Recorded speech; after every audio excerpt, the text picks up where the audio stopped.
Welcome to video lecture series on subject serving. NIT number 5. Our topic is setting out angular method of the curve. So in previous lecture we see the different methods of simple circular curve such as offset from the chord, offset from the perpendicular offset from the tangent, radial offset from the tangent, then offset from the chord produce. So in this lecture we learn angular methods such as Rankine methods of tangential. It is also called as deflection angles, tooth roulette methods, tachometric methods. So first we see the Rankine methods. It is also called as deflection angles methods. So in case of Rankine methods, this method is linear as well as angular measurements are used. Hence the surveyor needs a chain or tape and to measure the angles. Okay, the third light is a commonly used instrument. These methods are briefly explained in this chapters.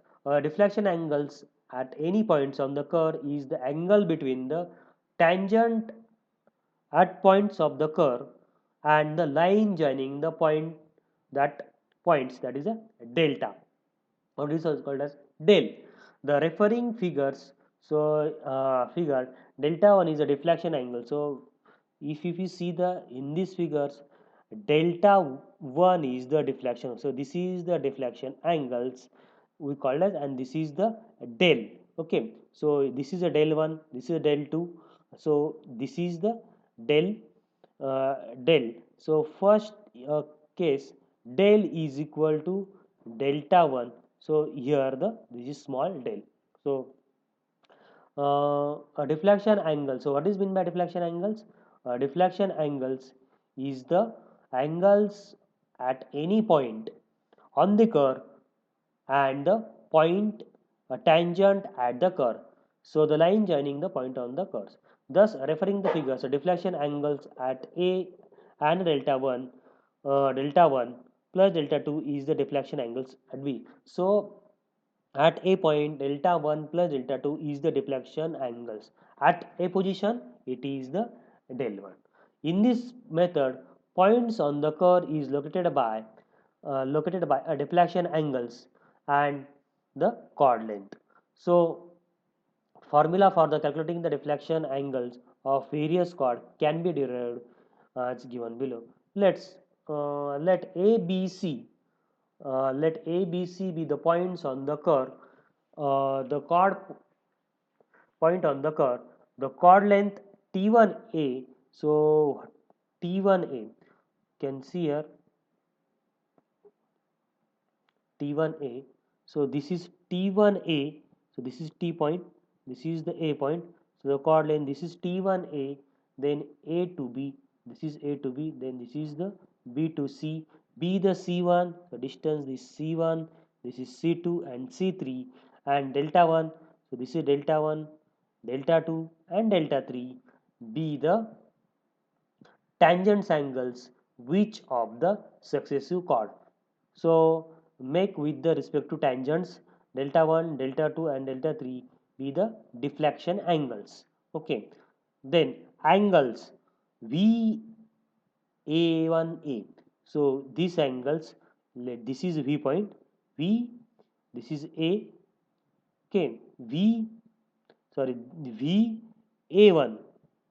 A1 is the points over the these lines VA1 A. So this V can mark, so V, so this is A and this is small a.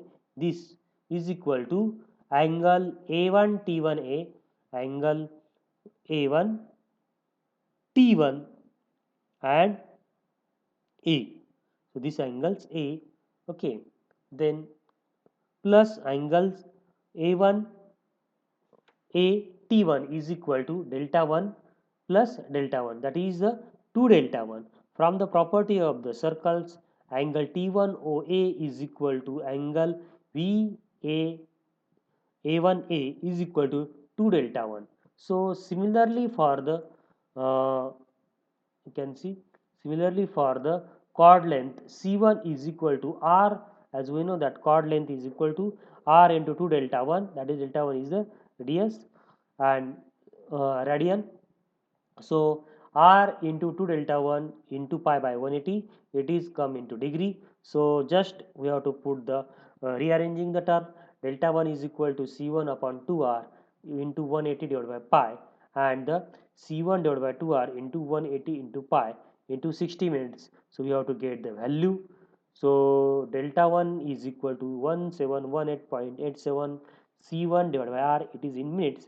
Similarly, you can find out delta 2 is equal to 1718.87 C2 divided by R.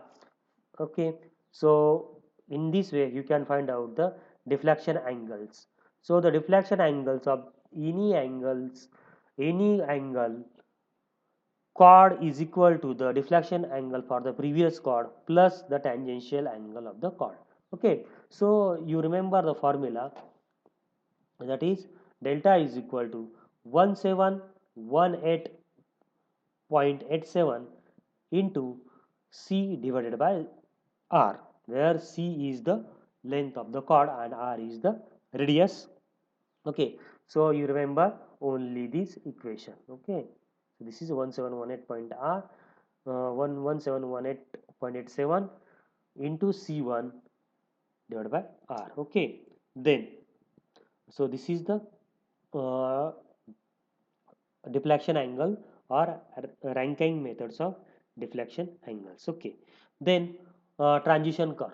So transition curve is the okay. So transition curve is the any curve of is a horizontal curve by radius which is used to the connect the straight line to a circular curve. So as we know that this is the straight line and this is the circular line. So transition curve is connected to the straight and the circular curve.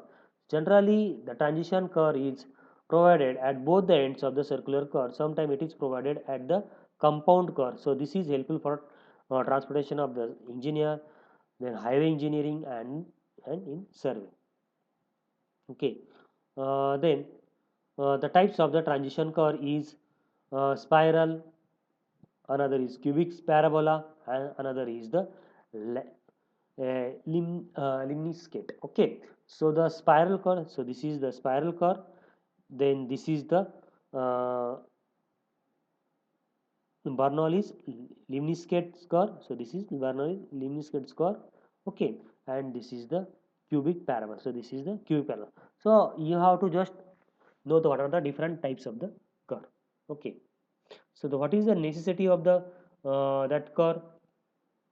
Transition curve are provided for the following purpose: for the gradual introduction of the centrifugal force, to introduce the super elevation, to introduce the extra winding of the gradually, to provide the comfort for the drivers, that is for the safety, another to enhance the aesthetic of the highways, to prevent the possibility of overturning of the vehicles, and to improve the design speed of the horizontal curve. So this is the necessity of the transition curve.